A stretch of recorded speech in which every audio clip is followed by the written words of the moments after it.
Welcome to the Catbird Quilts. I'm Kathy Martin, and this is part 2 of Your First Quilt with men's dress shirts.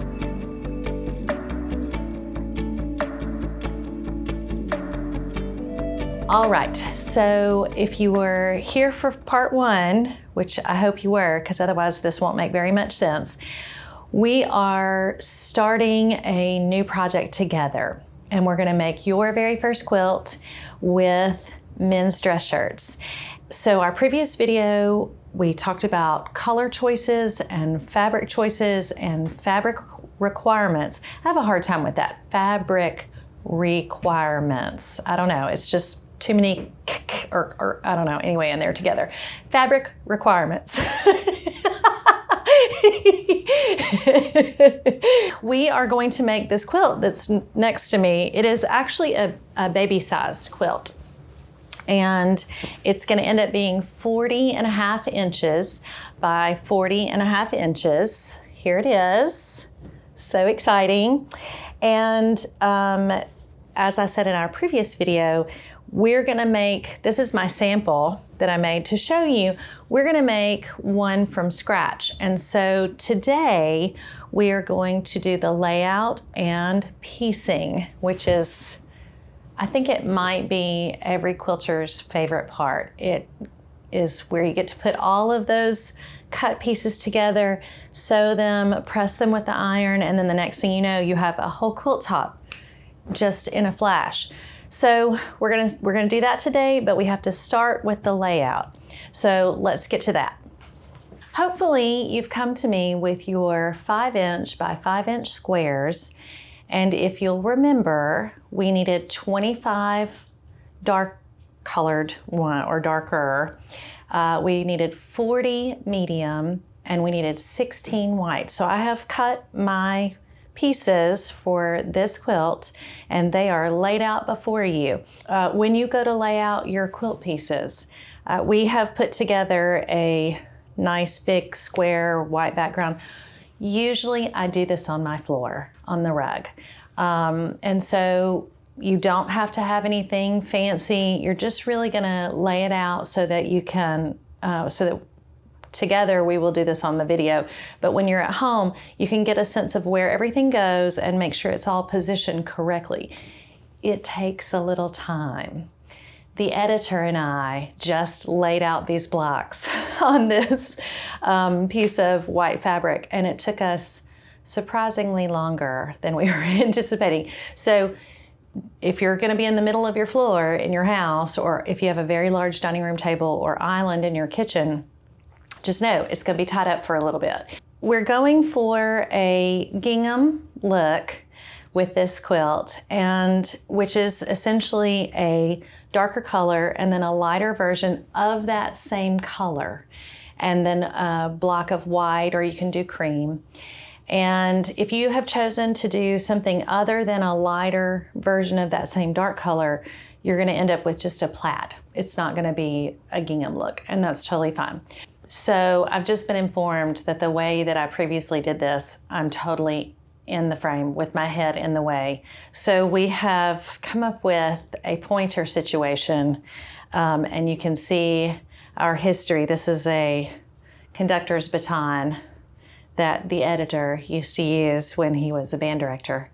And so I'm going to be using this. I feel very strange about this, but I'm gonna use it to point out the blocks that I want, because I'm a pointer. You know, it's rude in some countries. It's like really culturally rude. But so I'm not going to point with my fingers because that's rude. I'm going to use the conductor's baton. Turned around so you can see it.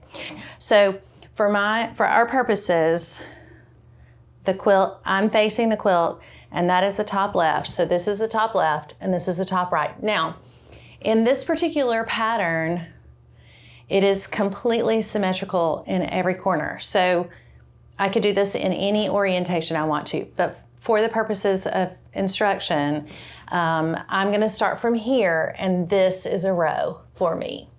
And then this is a row, and so on and so on.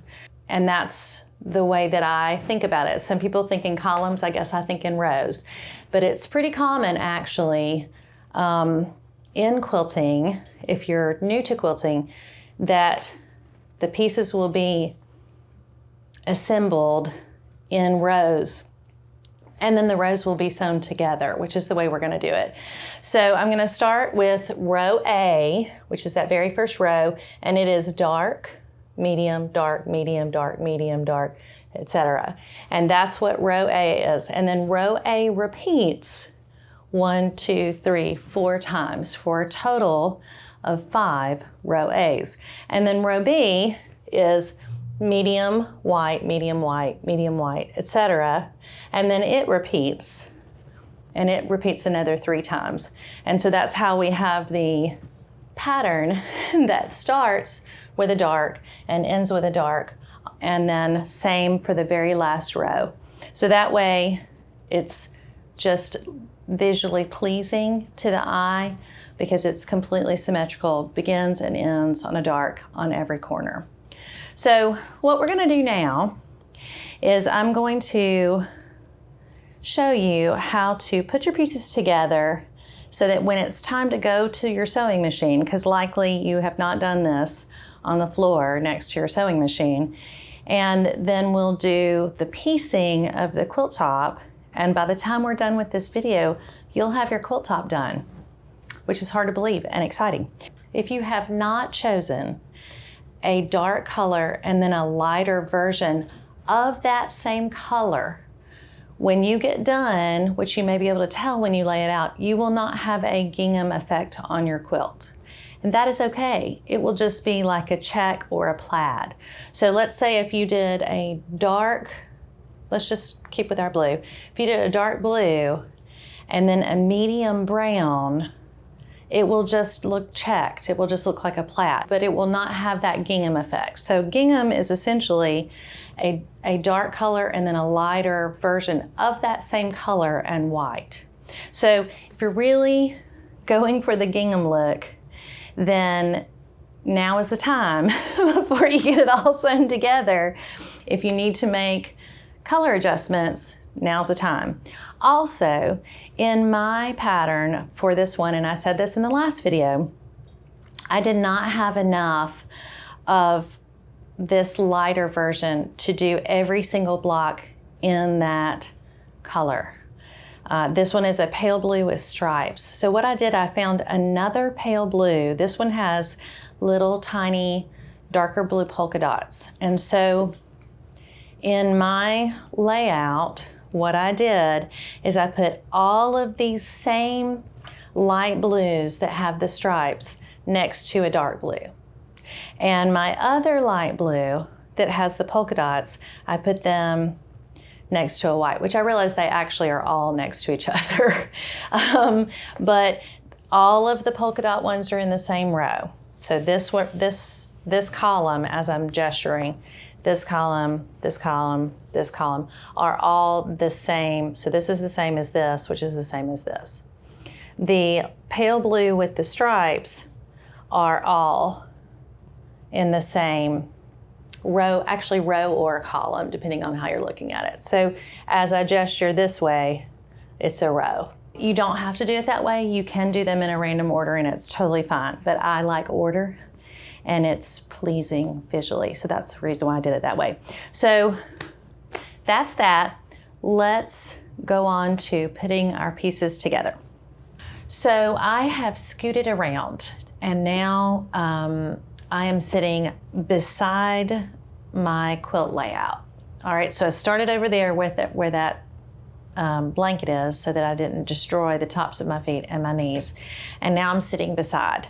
And I'm sitting beside because I want to show you visually how to put your pieces together so that when we go to sew, it retains the layout, because you can imagine this could get turned around pretty quick. And if you sew it out of order, it's not going to look right. And P.S., if you have come to me and you're not using men's dress shirts and you have opted to just use a couple of charm packs, you still want to lay out your charm packs. So you still want to take all your pieces and lay them out. And then you can put them in the order that you want them. So you want to maybe try to keep from putting two darks together or two really, really lights together so that it's a nice mixture. It's not critical, but it's generally advised. So it just looks better when there's a darks and lights mixed in together instead of a whole patch of dark together and a whole patch of light together. So here we go. So this is our row A, this is our row B, and then here's row A again. So what I'm going to do is I'm going to take, this is our starting place, this one to the right. I'm going to fold this over just like this and line this up. And the reason why I'm doing that, when you sew your pieces, we always sew right sides together. And so as I go down the row, I'm going to fold that over this way, right sides are together, and I'm going to pin along this edge right here. And I will know I'm always going to be sewing on that right side. And if my right sides are together, the pretty side of the fabric is what we call right sides. Wrong sides are the back side of the fabric. We put the pretty sides together, the right sides together, and then we sew on the right, and then it will keep us in order as we go. I need pins. All right, so I have, actually I didn't go get it. The editor went and got my bowl of pins. And really just any bowl will work. In your supplies, I told you to go get some pins. So you've gone and got your pins. It's kind of nice when you have a wide open and maybe somewhat shallow bowl or dish. And then that way you can get what you need without it pulling out a whole bunch of other pins. So I have my little pin bowl and I'm just gonna lean over and pin that together. Now you don't have to do 8 bazillion pins. You really just need one at the beginning and one at the end. And if you just really, really don't trust yourself, you can do one in the middle.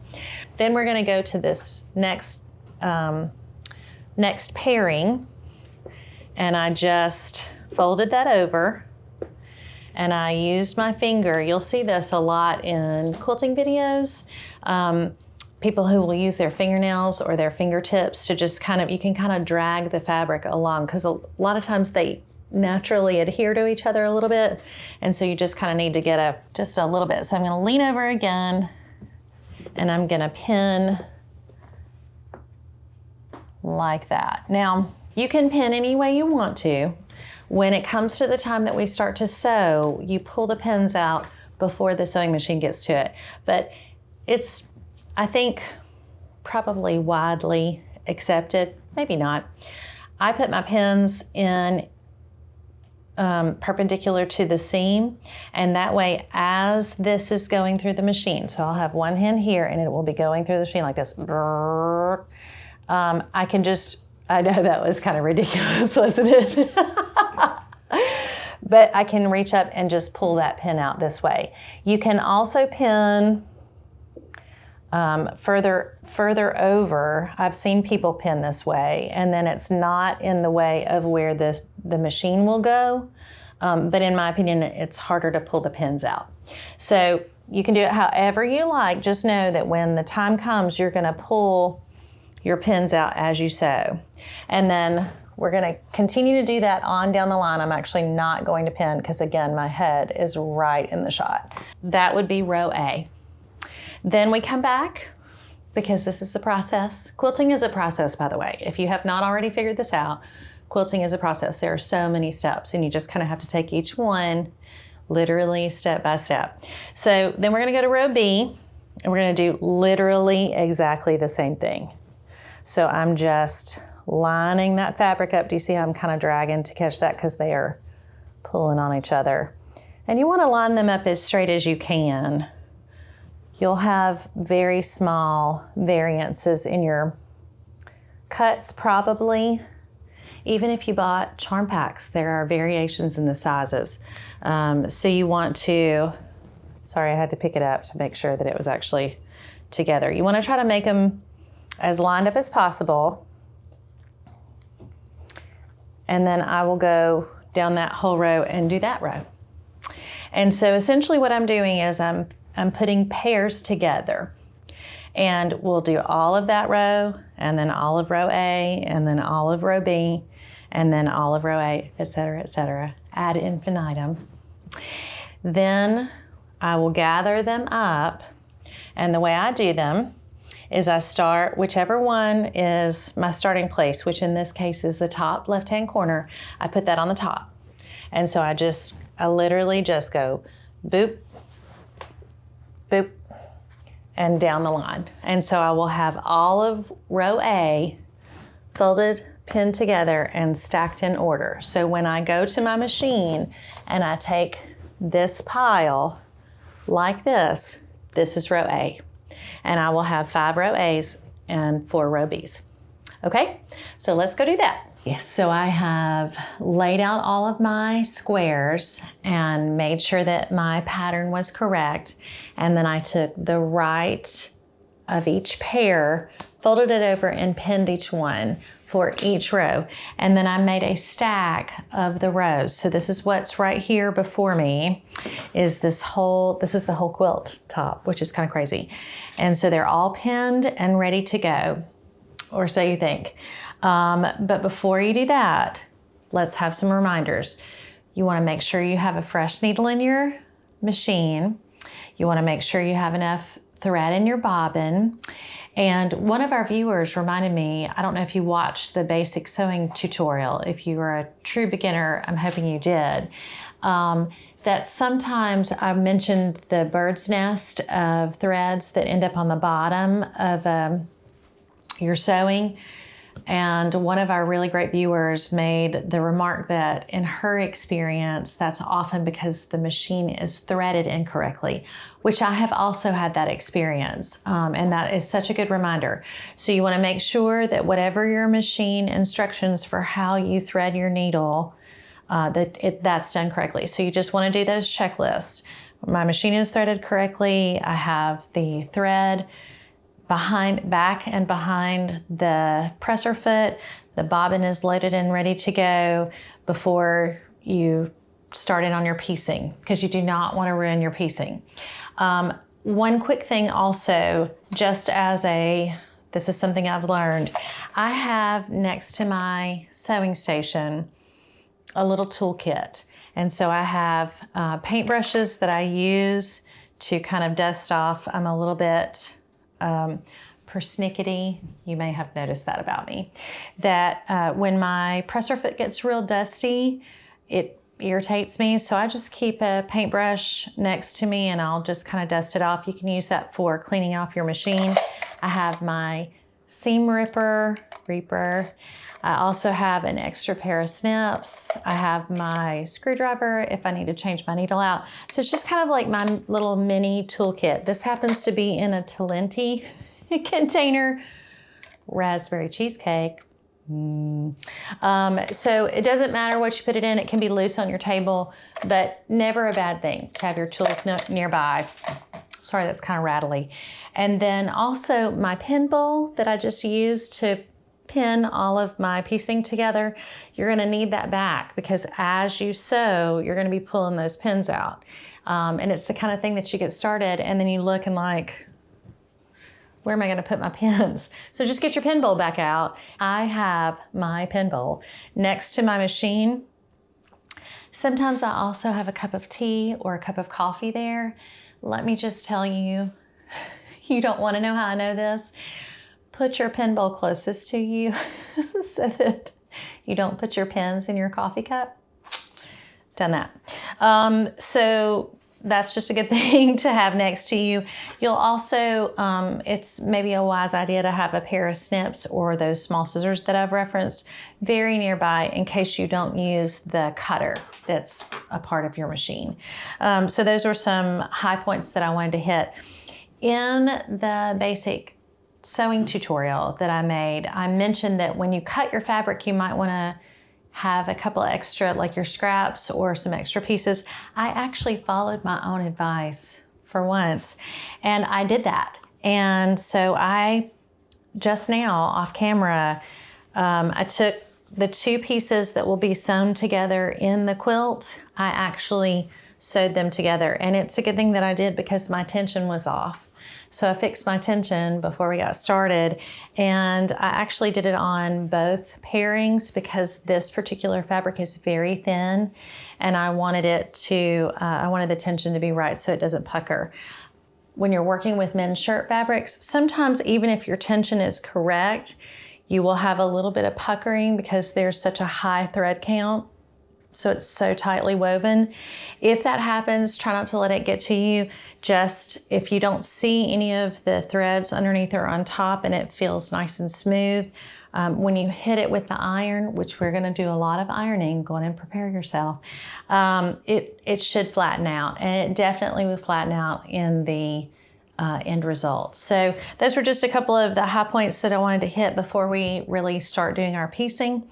Also, if you happen to have a directional fabric, and I don't know the actual definition of directional fabric, but what that means to me is if you have stripes and you want them all to be vertical, now is the time to double check that. If you have so that might be, just think wallpaper, diamonds or stripes, whether you want them, if they're stripes, whether you want them vertical or horizontal. If you have a plaid, if you're using a plaid from a men's shirt, you want to kind of make sure that they don't have to exactly match, but if it's a really clear pattern in your plaid, you want, for example, if it was like a red stripe this way and a black stripe this way, if you wanted that to be uniform throughout your quilt, now would be the time before you start sewing your pieces. Because once you get your pieces sewn together, you can take them apart, and I have, but better to check them on the front end. So anyway, luck favors the prepared, that sort of thing.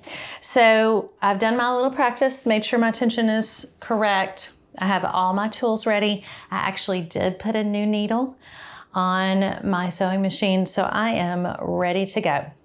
So you'll remember we have in our pattern for this quilt, we have the row A rows and we have the row B rows. I have mine all stacked together. You may feel better about it if you separate your row A's and your row B's, and that's totally fine. What we're going to do is we've made little pairs of our squares. So you remember this. That's the first pairing. This is the pairing. So first thing we're gonna do is sew the pairs together. And then we're gonna sew the pairs to the pairs, and then that will create our row. You may have been following along and already figured out that because we have an odd number of squares, that leaves an odd man out. And you can integrate that into this row at any time. What I'm gonna do is I'm gonna sew each of the pairs together, and then when we get to that final pair, after I sew that pair together, I'm gonna sew that single odd man out so that it's already taken care of. But you just wanna make sure that you remember, for example, that this one goes with this. So what I did is I did all the pairs, and then the odd man out goes on the end. And that will be the case for every row. So I started to say final. This is not the final interruption of my own self. It's like I'm just really moving from one parenthetical expression to another. But we're going to, I'm just gonna sew the first pair, but then we're gonna talk about chain piecing, which is a super helpful kind of quilting specific thing. And so we'll go there. But first we're just gonna do this very first pair. So I have it lined up. I'm making sure, I actually did not do a great job of lining this up. The very first one. So I'm gonna fix it really quick. I wanna make sure that it's squared off right and that it's lined up as close as possible. I actually am using a directional fabric. So my dark, which I will put right here so you can see, is actually a stripe. It was a vertical stripe on the men's shirt. I'm using it horizontally because this pale blue has a vertical stripe. So I'm gonna go horizontal and then vertical. And so I'm gonna check that as I go. So my particular machine, this is the machine I use most for quilting, has a little presser foot lever on the leg rather than just behind, like in my domestic machine. So you'll see my presser foot go up and down, and I'm working it from my leg, but I could do it from back here as well. So I'm gonna lift my presser foot. My needle is actually already in the down position, which I like because I go on and put my fabric right up against my needle. And then that way the first time it goes down, it's going down into fabric. And that will keep it from having a whole lot of extra thread on the back. So I'm just gonna line it up on my 1/4 inch mark, which is right here. Let me get my purple thing. So again, I happen to be using my 1/4 inch presser foot. So I just have to make sure that the edge of the fabric is running right along the edge of that presser foot on the little first part. Or I can look at the mark that is the 1/4 inch mark. And again, that may be different for your machine. And so you wanna make sure you know where your 1/4 inch seam allowance is. All right, so here we go, ready, set, go. So I'm just gonna start off kind of slow. You do not wanna run over your pins with your machine. Probably several reasons for that. One of them is it's gonna dull your needle. The other is it can ruin your pins. I've bent so many pins that way before. I knew not to do that. And then those are probably really the only 2 reasons. There may be more. Oh, well, yeah, there's also that it could break either your needle or the pins and they could fly up and really hurt you. But I hadn't had that happen. So as you can see, as I'm letting that fabric go, as it starts getting close to the pin, I'm just reaching out and pulling that pin out. I do like to get the fabric under the needle as close to the pin as possible, just because the whole point is the pin is holding it. So now I have made it through that first row. If you are an experienced sewist and you've sewn a lot of other things but never done quilting, this is different. This is called chain piecing, and I've never heard of it. I had never heard of it until I started quilting. And the idea there is if you're doing just pairing after pairing after pairing after pairing, then there's no sense in clipping your thread and starting again. Because it's every time you pull it out, you waste that thread, and then you have to start with fresh, like right at the edge of your fabric. And sometimes that can get a little wonky. So you just run a couple of extra stitches. Doesn't really matter. No one tells you that. You can do a whole bunch. You can do just a few. I usually keep kind of going until the fabric gets past my presser foot. That's just me. I made that up. And then I'm going to use my leg to lift my presser foot. You could reach back behind, and I'm just doing exactly what I did before and pushing my fabric up to the needle and then going again. And so what will happen at the end of this process is all of these pieces will actually be connected. But what it does is you don't have to do, when you start that seam, you don't have to do the back, forth to lock the seam in. I don't actually do that with my piecing anyway. Some people who are really used to sewing extensively will do where you reverse the stitch. So you go 2 stitches forward or 1, and then back 1 to lock that stitch in, and then back. But the reality of quilting is that most of, if not all of these pieces will be sewn into each other. So you never have a raw edge. And even when you do have a raw edge, it's at the edge of your quilt. And we'll talk about that when we get there. So I'm just leaving my needle in. And when I first started chain piecing, I thought you had to keep the machine running. Like it was still stitching away, and that I had to like be ready, like, okay, oh, it's coming up. Okay, I gotta get the needle out. Oh, I gotta get the needle. You can just actually stop. You can lift up off of your foot pedal. Why do I do that? Foot pedal. And so you can, at any given time, you can just take your foot off the pedal and leave the needle.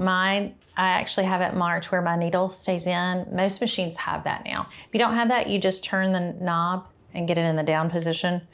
and then you can reposition. So that's what I'm doing here. I'm just adding my little pairings of that first row A. Now, you can go as fast as you like on this part. I would say only go as fast as you can maintain a pretty accurate 1/4 inch seam allowance is really your only. So if you can zip right through that and keep a straight 1/4 inch seam allowance, more power to you. Okay, so I've gotten to the end of row A. See how they're attached? It's almost like bunting, if you're familiar. So I'm gonna use my snips and just snip that off. And now we have all of row A, except for odd man out, lined up. And you can do this now one of 2 ways. I'll tell you how I do it, but I don't mind ironing. So what I do at this stage is I have my iron ready to go, and I read somewhere, and I actually really liked this advice, that you press each seam already flat, and what that does is it makes the seam that you just did draw into the fabric and kind of sink in tightly before you get ready to fold it open.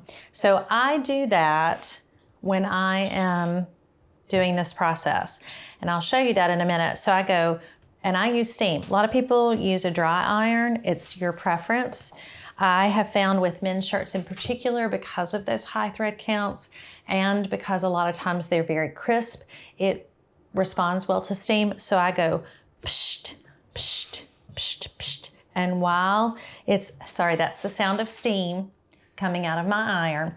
While that is in that laid out on my ironing board and I've steamed it, usually my ironing board has a surface on it that kind of slightly grips the fabric. Then I take my snips and I go snip, snip, snip, snip, snip, snip, and I get those little connecting threads out. So that's what I would do on this row A. Before I do that though, we talked about the odd man out. So this is a good time. You can open these up and see how they're gonna go. This is when sometimes you realize that you haven't sewn right sides together. And if you do that, just get your seam reaper out, take it apart, and redo it. So these are gonna be each pairing, and I know at the very end, I'm gonna end on this dark blue. So I'm gonna line it up, make sure my direction is right. So it's horizontal, this light blue is vertical. And in this case, I'm gonna go ahead and just sew it, but I could repin it just to make sure it stays straight. But I have, my presser fit is really good. And this particular dark blue fabric is a little grippy, so I know it's gonna hold. So what I'm doing, if you decide you wanna do this and you don't wanna have to go to the trouble of pinning, where I hold it is back here at the back. I just gently keep those 2 fabrics together. And then I use this hand to kind of make sure it's staying in line. So I'm just gonna, do you remember I talked about unthreading the needle? Gracious, and having enough of a tail where it doesn't unthread the needle. I literally just did the exact thing that I told you not to do, which is if you don't leave enough of a little tail, then when you go to do the seam. And that was actually, that's my own, I love this sewing machine. I love it. I love it so much, I love it. But sometimes it will unthread itself, which makes me angry, and sometimes I say cuss words. So, but I'm gonna hold my little tail, here we go. And I'm using my left hand to keep that going, and then I have one finger down here to hold those 2 fabrics together. This is one of those, I have a little experience with it. If you're not a very experienced, if you're literally a true beginner and you have never sewn before, I would advise that you just go on and take the time and pin it. So that is row A. And I'm gonna take a second off camera and I'm gonna iron this. I'm gonna iron my seams flat. and cut those pieces, which we'll show you, and then I'll be right back.